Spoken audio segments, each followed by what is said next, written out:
ne vous étonnez pas d'être pauvre si vous êtes sale.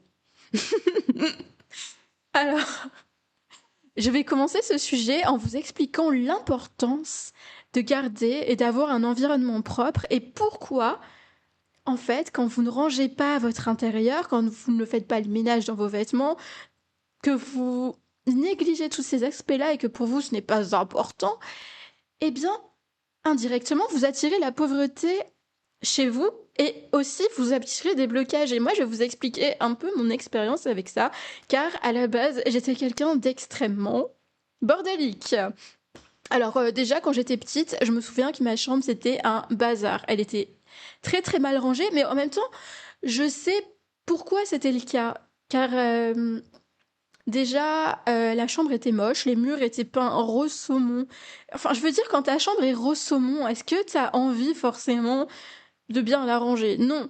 Mais en étant plus grande, en étant adulte, j'ai vite compris aussi que c'était super important le ménage et j'ai vraiment appris au fil des années à maîtriser cet aspect de ma vie et ça m'a apporté beaucoup plus de bien que l'on puisse imaginer parce que la plupart des gens, j'ai été souvent en coloc et la plupart des gens, j'ai souvent été en coloc avec des mecs d'ailleurs, et le problème des mecs et aussi de certaines filles, c'est que on voit le ménage ou même faire la cuisine comme une corvée ou quelque chose de humiliant, alors que pas du tout en fait. C'est la meilleure façon d'upgrade sa vie, c'est la meilleure façon de d'avoir le contrôle au moins sur quelque chose dans sa vie. Et il y a que du positif. Alors peut-être qu'en m'écoutant, je pense et j'espère que vous aurez un point de vue différent sur le ménage et peut-être que vous vous y mettrez aussi. Déjà, il faut arrêter d'accumuler 1 million de trucs et jamais rien vouloir jeter.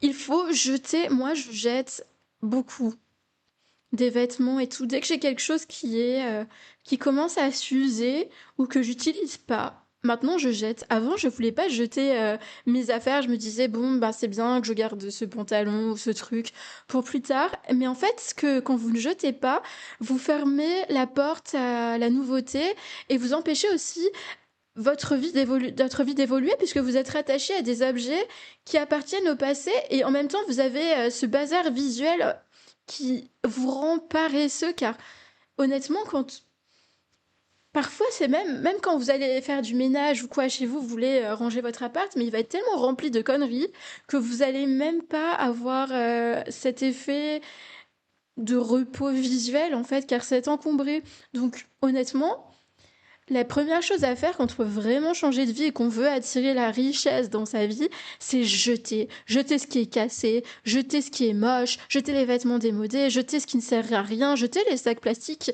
Moi, je supporte pas les gens qui gardent 1 million de sacs de courses et qu'au final, quand ils vont faire les courses, ils oublient toujours de prendre leur sac de courses et ils en rachètent un nouveau, mais c'est tellement ridicule. Alors jetez-moi, jetez-moi ça et ouais, moi je dirais que la première étape, c'est faire jeter tout et ensuite apprendre à faire le ménage et voir ça un peu comme une sorte de thérapie d'évasion à ce monde ultra connecté.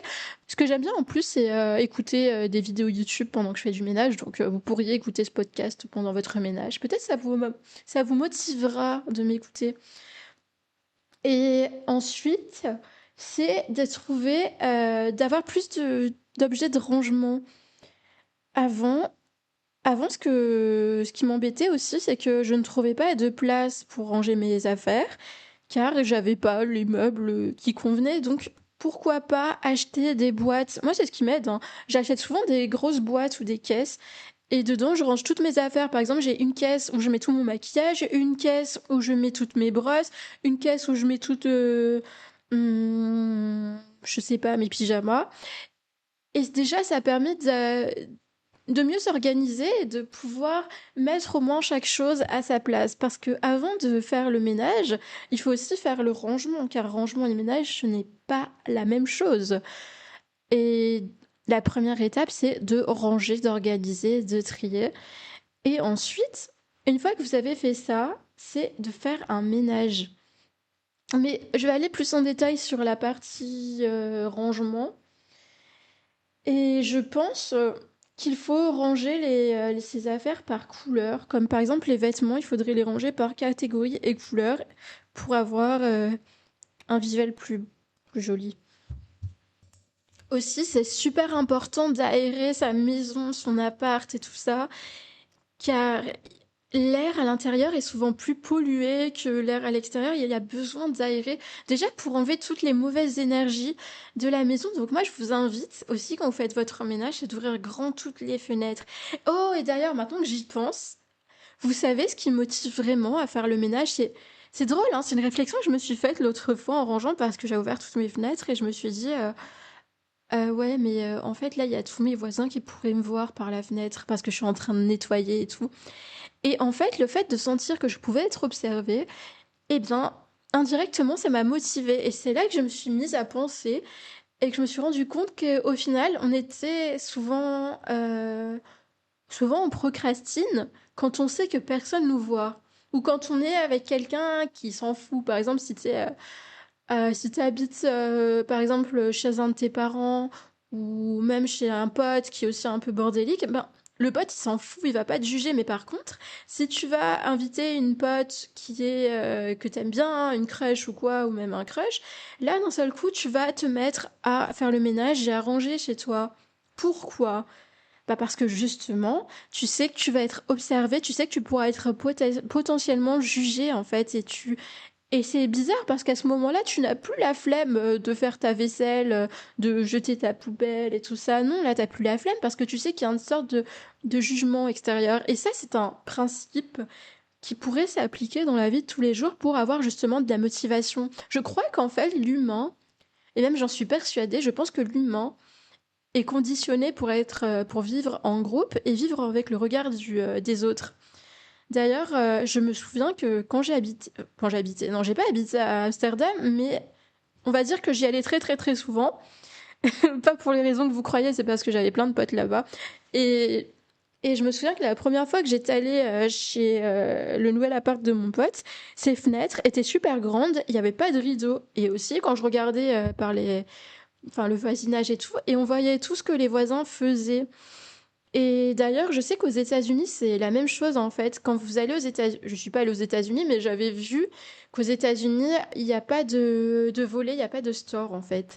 Il y a des rideaux, mais il y a cette culture qu'on retrouve aussi aux Pays-Bas, cette culture qui vient de la religion protestante, oui, je crois, où on doit toujours regarder ce que fait l'autre en fait. Car par exemple, si là-bas, par exemple, aux Pays-Bas, quand tu fermes tes rideaux, c'est considéré comme suspect car tu aurais quelque chose à cacher. Donc c'est très ancré. Donc nous, pour nous Français, c'est bizarre, hein. On a besoin de notre intimité et tout ça.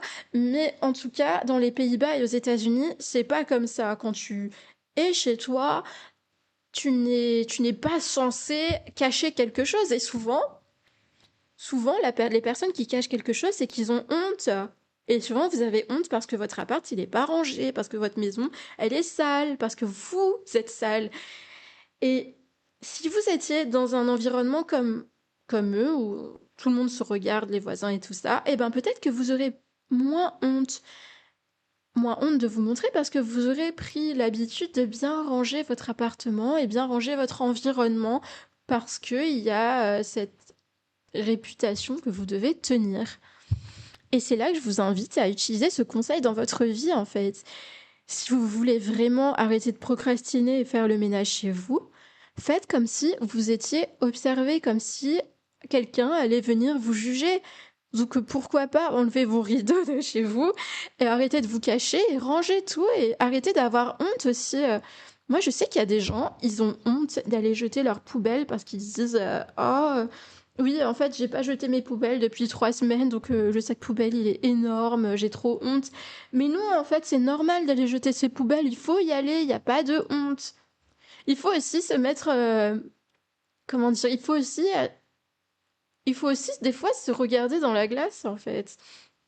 Comment veux-tu qu'il y ait de l'abondance, de l'argent, de l'amour, tout ça dans ta vie, quand ton environnement est un bazar total, en fait?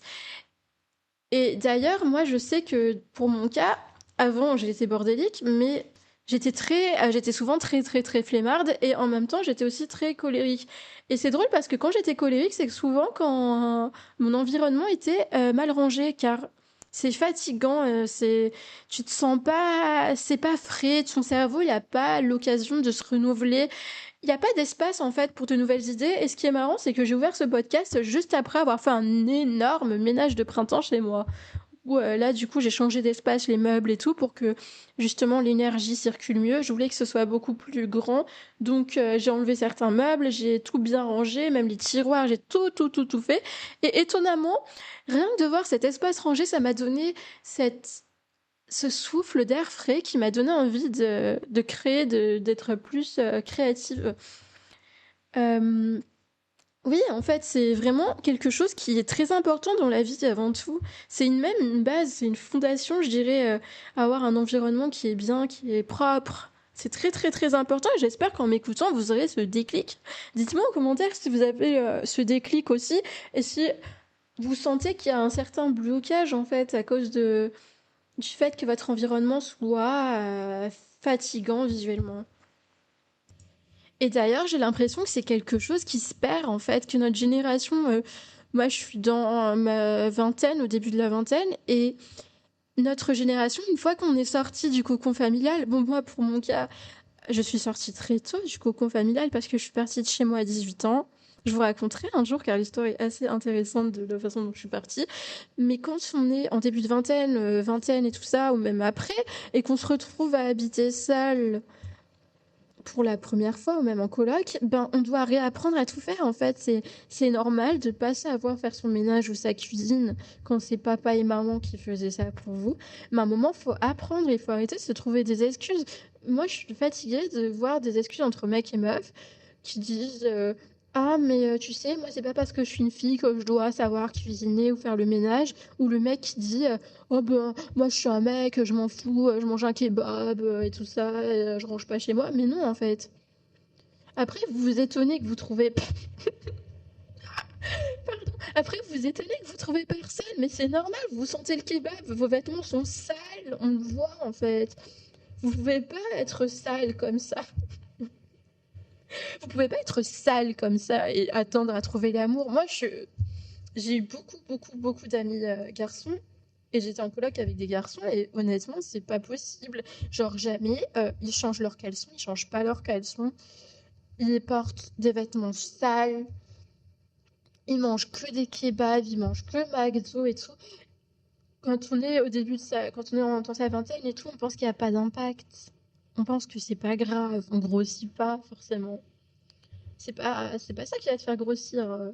Mais c'est des très très très très mauvaises habitudes. Et le problème, c'est que comme il n'y a plus papa et maman, et là on revient un peu sur ce que je disais avant, que quand on n'est pas observé, ben on fait n'importe quoi.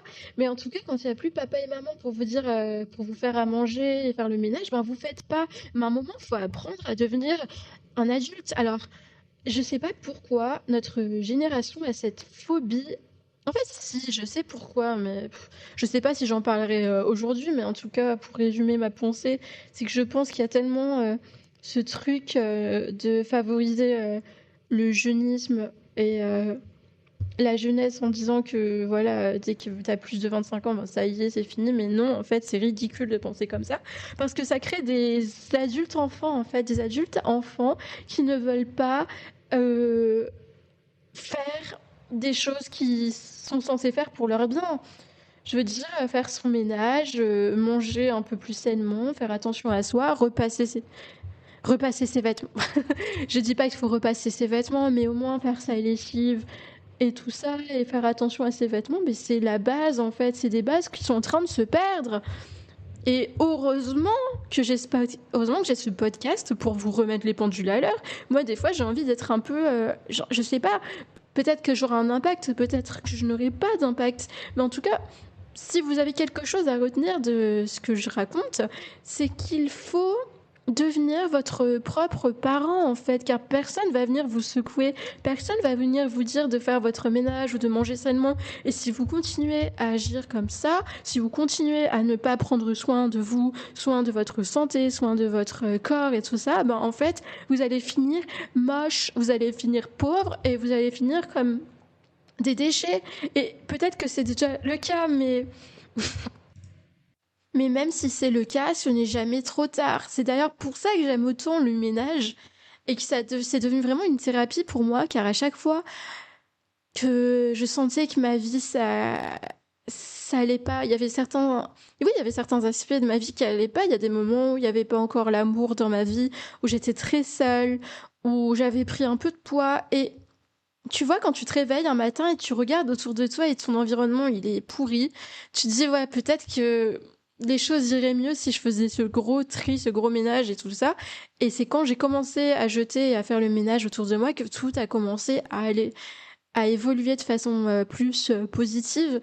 C'est une des premières, c'est même oui, c'est un des paliers les plus importants. Et moi, je vous dis, si vous vous sentez mal dans votre vie, regardez autour de vous, car peut-être la réponse est autour de vous. Regardez et ça y est, dites-vous qu'il est temps oui, de recommencer, d'apprendre. Enfin, je veux dire, il est jamais trop tard pour évoluer et pour recommencer avec des bonnes bases. D'ailleurs, c'est ce qu'on apprend quand on est militaire. Les militaires, ils doivent faire leur lit tous les matins, ils doivent faire le ménage, hein. Les militaires font le ménage. Ils doivent nettoyer leur chambre à fond, ils doivent faire leur lit, ils doivent être propres. Ils doivent, oui, même propres physiquement, parce qu'un militaire, il va se raser la tête, il va se raser la barbe et tout.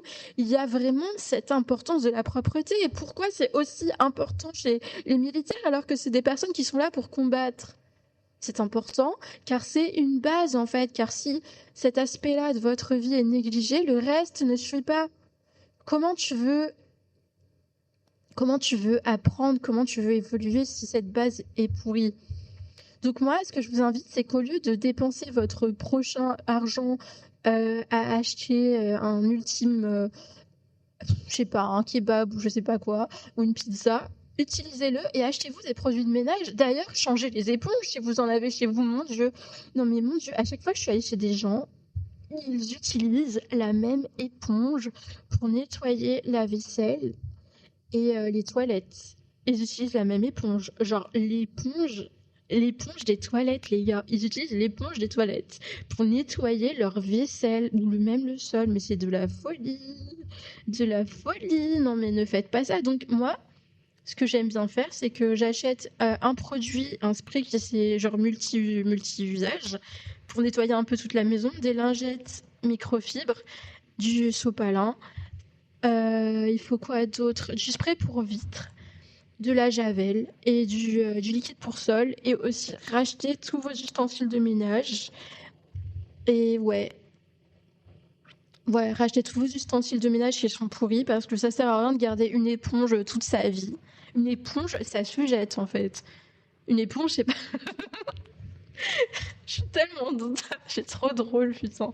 Mais non, mais une éponge, ça se jette.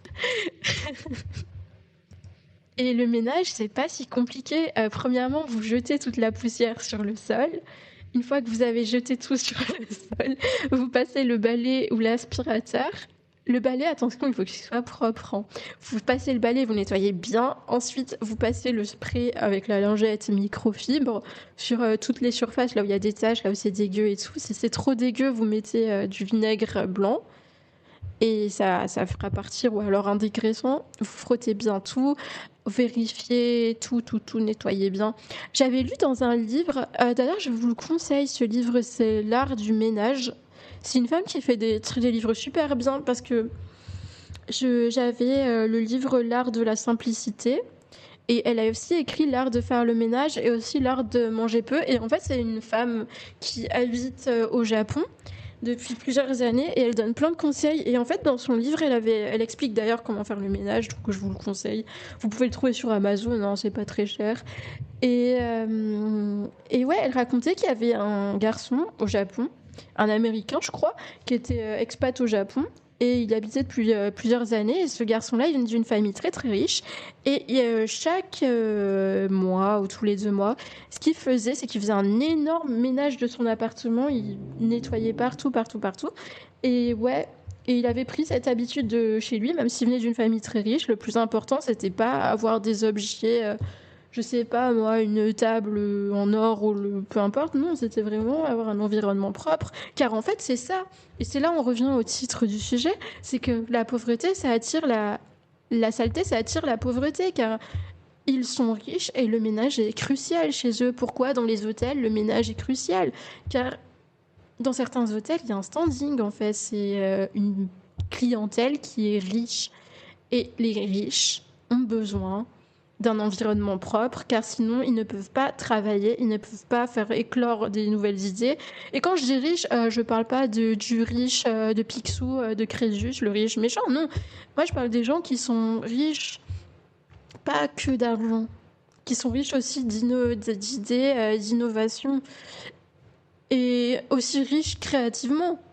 Par exemple, moi, mon podcast, c'est une forme de richesse aussi. Le fait de pouvoir exprimer ce que je ressens et exprimer aussi mon point de vue, c'est aussi une forme de richesse. Et en fait, comment je pourrais exprimer ça si mon environnement, c'était le bazar, en fait? Et c'est ça, en fait, que je vous dis, d'ouvrir les yeux. Donc, apprenez à faire le ménage, jetez tout, respirez de l'air frais. Faites comme si vous aviez, vous devenez votre parent, quoi. Merde. Et ouais, et vous verrez qu'il y aura que des points positifs dans votre vie. Vous allez attirer l'argent, hein. Moi, j'en parlais avec ma mère l'autre fois au téléphone. Elle me disait qu'il y a une énergie qui rentre dans la maison. Et c'est l'énergie de l'argent, en fait. Et le problème, c'est que quand c'est le bazar, l'énergie, elle ne circule pas. Alors, c'est aussi le chi en feng shui. Ouais, le chi en feng shui. Mais oui, c'est une énergie qui est réelle. Après, peut-être que c'est difficile d'interpréter ça avec sans image, mais au fond, il y a du vrai. C'est vrai qu'il y a une sorte d'énergie. Une énergie, c'est quelque chose qui n'est pas forcément palpable ni explicable, mais en tout cas, moi, je sais que quand c'est le bazar autour de moi, mon énergie, elle est pas là, quoi. Ça marche pas. Et d'ailleurs, faites aussi le ménage dans vos téléphones. Ça, je l'ai pas fait d'ailleurs. Faudrait que je le fasse, mais il faut faire aussi le ménage dans son téléphone, dans ses photos et tout ça, car il y a certaines photos que vous gardez dans votre tel, ça attire des mauvaises ondes. Moi, je me souviens qu'à chaque fois que j'ai... Enfin, je vais pas vous dire mon travail, mais en gros, je travaille en ligne. Et c'est vrai que quand j'achète un nouveau téléphone et qu'il est vide, il y a rien dans la galerie et tout, bah justement, j'ai plus envie de faire du contenu et je sais pas, par exemple, de prendre une app pour faire du sport à la maison, ou bien, je sais pas, un truc comme Meetup. Alors que quand c'est le bazar, ben, t'as même pas envie de l'ouvrir et t'as juste envie de scroller sur TikTok toute la journée. Non mais au secours. D'ailleurs, ne faites pas ça, hein, c'est mal. Moi, j'ai arrêté d'utiliser mon téléphone pendant 2 semaines. J'ai même arrêté la technologie pendant 2 semaines car je trouvais que je passais trop de temps sur TikTok. Et ça m'a tellement fait du bien, mais c'était incroyable. Mais après, moi, je suis un peu j'aime bien expérimenter des choses dans la vie, mais ça, je sentais que j'en avais besoin, hein. J'avais tellement besoin d'avoir une pause et tout. Et c'est ça, en fait. On a besoin de... Pour changer, on a besoin ouais, de régénérer son environnement, de recréer une nouvelle base. Une nouvelle base plus saine. Bon, je crois que j'ai dit tout ce que j'avais à dire. J'ai pas mal parlé, ça m'a plu. Voilà, si vous avez des questions par rapport au ménage et si vous avez des idées de sujets de vidéos à aborder, n'hésitez pas à me dire en commentaire. Et encore une fois, je sais que j'étais un peu crue, mais c'est normal car dans ce podcast, je ne tourne pas ma langue dans ma bouche. Au revoir.